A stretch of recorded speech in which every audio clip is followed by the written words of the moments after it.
And it's like, lady, do you not know that if you don't relax yourself, you're not going to be with anyone? That's what I thought anyway.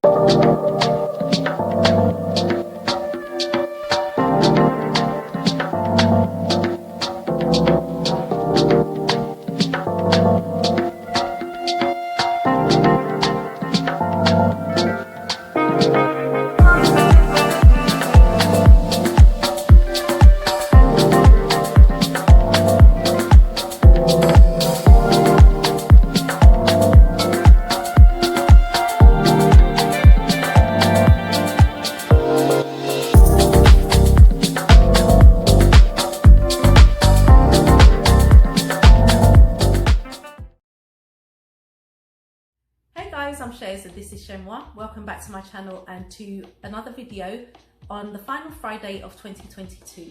I hope you guys are well and that you enjoyed your Christmas. We're heading into the new year and I wanted to do this video, not necessarily as a new year video, but because I just wanted to wrap up this year and just reflect on certain things because of what I've seen online in particular. Before I even get into this video, I want to acknowledge my new subscribers. Guys, I'm not sure where you've come from, but I thank you for stopping by at my place on the internet. Thank you so much for engaging with my content, and for my subscribers that have been with me from day one, you guys are equally as important. So hopefully this channel will grow. I don't know what it's going to turn into, but I just make these videos because I love to talk. Don't forget to like this video, subscribe to the channel, switch on all your notifications, and let's get into this video. So as we are about to enter another 365-day cycle, I wanted to come on here and just talk about what we as women should do going forward. You shouldn't really have to wait until the 1st of January to make changes in your life, because every day is an opportunity for you to grow and develop as a woman, as a person, as a human being. Don't wait another 12 months for you to decide that you want to change. Every day should be looked at as an opportunity to change and grow. I've watched online certain things that have happened and certain things that I've observed with the way that we as women have been treated, especially recently. So much violence. Our lives are being snuffed out by certain individuals who want a level of control. On some of those occasions, we have to take responsibility because of the choices that we make. And that's what I want to talk about today. I'm going to talk to you about two stories that I came across on the internet in the last few months. They're not stories, they're actual real life events. And these took place in the States. The first one is with regard to a man called Darrell Brooks, who basically took his mother's car and drove through at speed a Christmas parade full of children, full of families, and just mowed them down. 6 of them ended up passing away, unfortunately, and I think it was another 70 people who had severe injuries, life-changing injuries. And this person, Mr. Brooks, purported to say that the reason, well, he didn't explicitly say the reason, but he implied that the reason why he did this was because he was so angry because he had previously had an altercation with his ex-girlfriend, Erica Patterson. Regardless of what motivated him to do it, it doesn't negate the fact that he committed a serious crime for which he has been sentenced to 1,067 years, I believe. I bring him up because of the level of manipulation and control and narcissism demonstrated in the courtroom, not only towards the prosecution team, especially the lead prosecutor, who was a woman, Sue Opper. He had zero respect for the judge, who was a female judge, Jennifer Dorrow, who presided over the trial. And not least his ex-girlfriend, who he tried many times to shut her up because she was called as a witness in his case. He tried to discredit her as an unfit mother. he tried to say that he tried to demonstrate that she was not a credible witness when he cross-examined her. Information even came out during the trial that when he was in his jail cell, during the times when he was not in court, there was a time when he made a phone call to her, and during the conversation he proposed marriage to her. I can imagine as that woman, she would have, you know, it could have been momentarily that she thought, yeah, oh, it'd be nice to be married. I don't know. But his aim was to get her to agree to marriage to him, because it's illegal for a wife to testify against her husband. That's how much he didn't want her to give evidence. Manipulation, control. She got involved with this guy when she was 15. She was impregnated by this guy at the age of 15, from what I can recall. Consequently, he is registered as a sex offender in the state where this took place. She's followed him through more than one state, so I think it's Wisconsin, Nevada and Georgia. They are now in Wisconsin. As a 15-year-old, it's clear that she didn't have any guidance. There was no adult to guide her in life, because she was just free to go across these states to follow this man who obviously promised her things. He obviously, you know, whispered sweet nothings, made her feel special, despite the fact that he's got multiple children with other women. It was evident to me that it had been a long-term thing. They have a 15-year-old daughter. Their 15-year-old daughter now has a baby. So effectively, these two are grandparents. I'm going to try and put some images up here. And if you see Erica Patterson is in her early 30s. From everything that she's been through, she looks like she's my age. And I say that to say, if you want one anti-aging tip from me, do not allow a man to bring stress to your life. A man like that will age you faster than the sun. He will age you faster than any stressful job. He will age you faster than any pile of bills. The very idea that my daughter could be in a situation like that absolutely horrifies me. But I have to empathize with Erica Patterson, because it's clear that there was no one to guide her in her life. And I suspect that if she did have that person or people in her life surrounding her with positivity, affirmations and building up her self-esteem, she may not even have met Darrell Brooks. Fortunately, he will never be allowed to manipulate anyone again.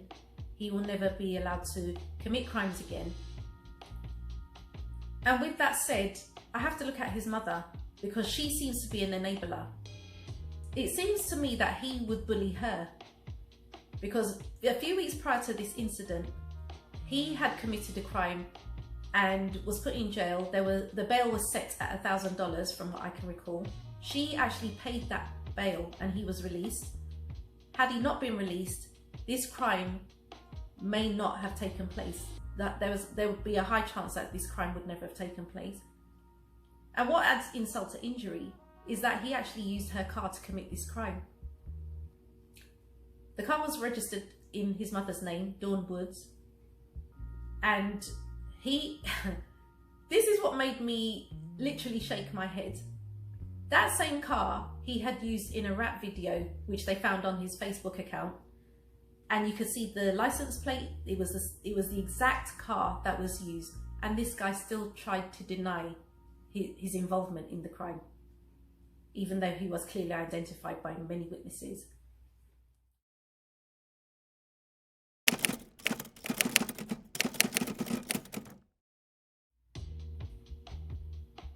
It's time that we raise our standards, ladies. Going into a new year, another cycle of 365 days. We need to raise our standards. Don't stay with someone because you have no other option or because you're afraid of being single. The other case I want to talk to you about is of Jade Turner, a 32-year-old African-American woman from Houston, Texas. 2 weeks ago, she was terminated in her sleep. Even me saying that, when I read about this story, I was literally heartbroken. Jade was a vlogger. Jade had recently started a juice business. She was seeing this guy for about a year, and she decided that she wanted a break. She needed her space. He clearly didn't want that, because what transpired on Thursday the 15th of December was that he lured Jade's uncle. Jade was staying with her uncle at the time. He lured him out, saying that he wanted to talk to him, something to do with money. So he was obviously watching the house. So he waited until the uncle came out. He went in, he snuck into the house and shot Jade in her sleep, in her head. He was never going to take accountability for that because he then turned the gun on himself. And, you know, for me, it had the feeling of him being jealous. A man with such a fragile ego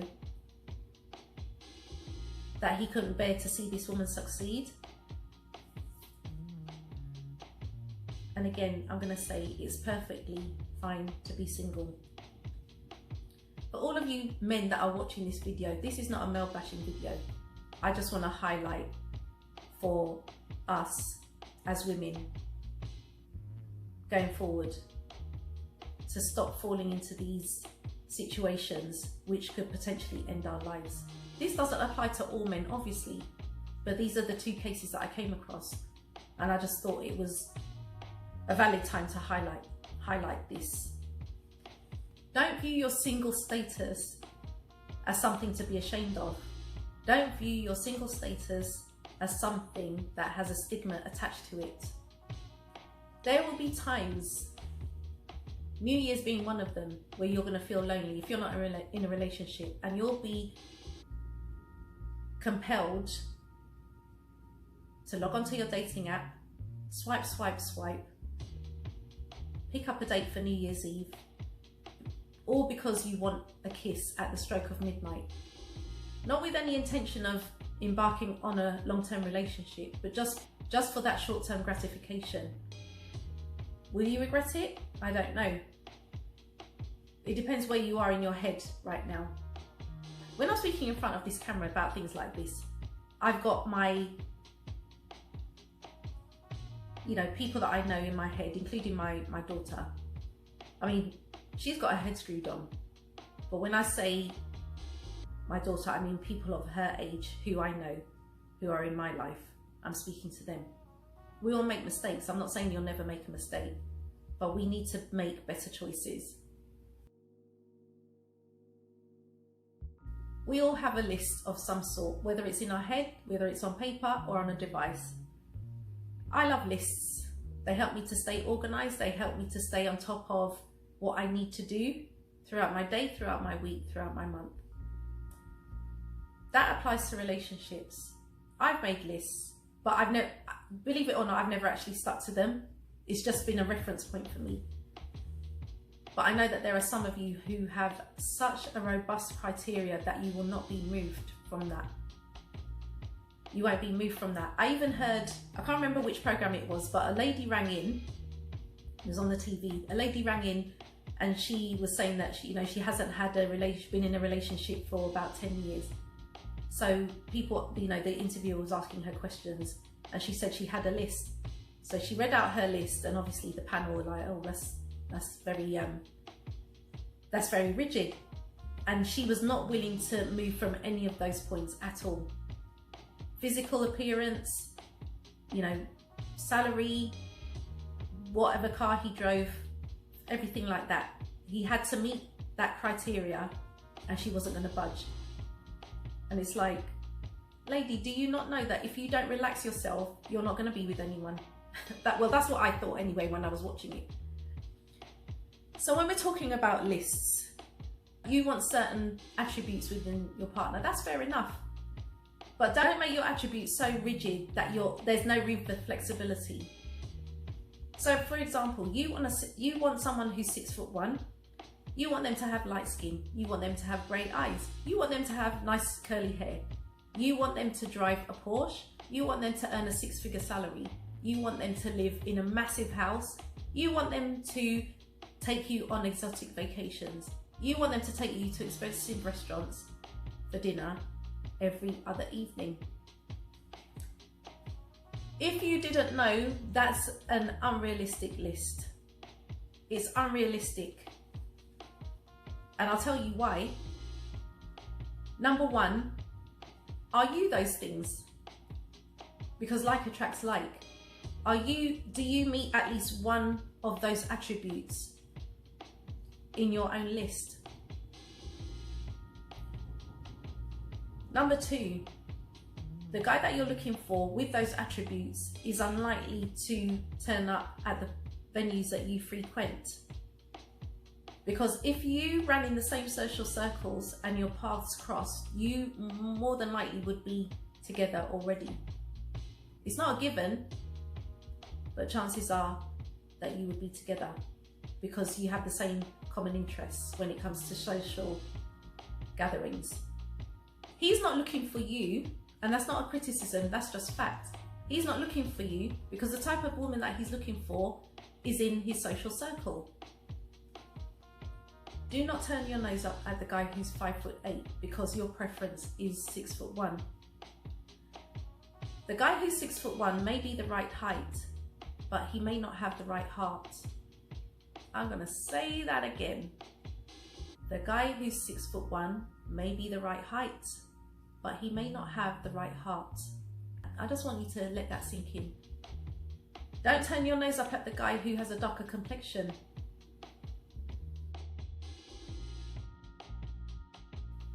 You know, you have to take these things into consideration. It's not just about the external appearance. Don't turn your nose up at the guy who earns an average salary of 40k. He still manages to pay his bills. He's demonstrating to you that he can hold down a job. The guy who's earning 6-7 figures has access to things that this guy earning an average salary doesn't have access to. And sometimes that can be a blessing in disguise. What do I mean by that? The guy who's earning 6-7 figures has access to anything he wants, and that includes women. Because believe it or not, there are still some men in this world who regard us as disposable commodities. They will grab us, do what they want, and then dispose of us at the drop of a hat. A man with 6-7 figures, and this is not a generalization because I know many guys who are in that salary bracket and they are not like this, but there are quite a few men who fit that description who will treat women in that way. Don't turn your nose up at the guy who's earning an average salary. Don't turn your nose up at the guy who's driving a Toyota because you want the guy who's driving a Porsche. Both cars get these guys from A to B. The Porsche driver will have a better experience, admittedly, but the ultimate aim is to get from one location to another. Both cars do that. Why would you turn your nose up at that?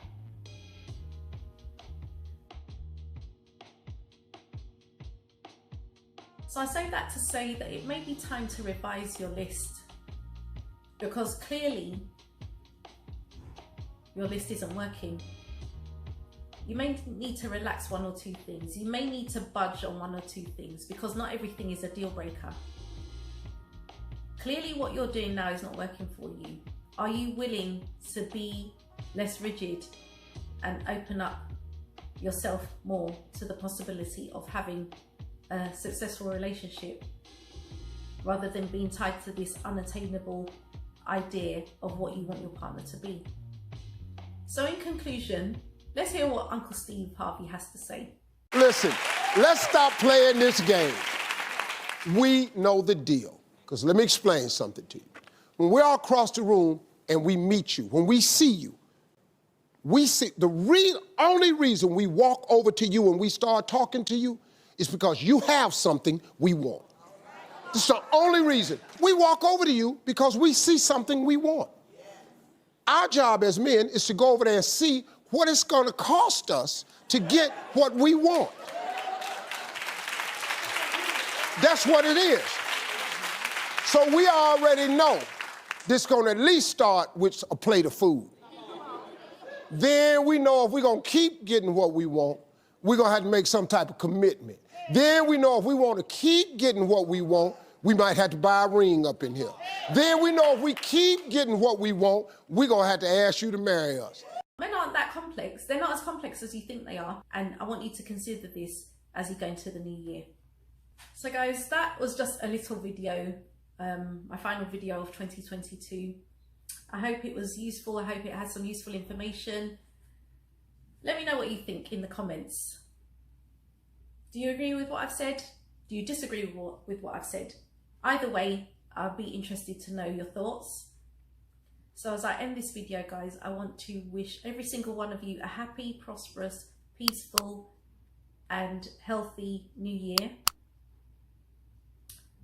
Enjoy yourselves, and you should catch me in the next video.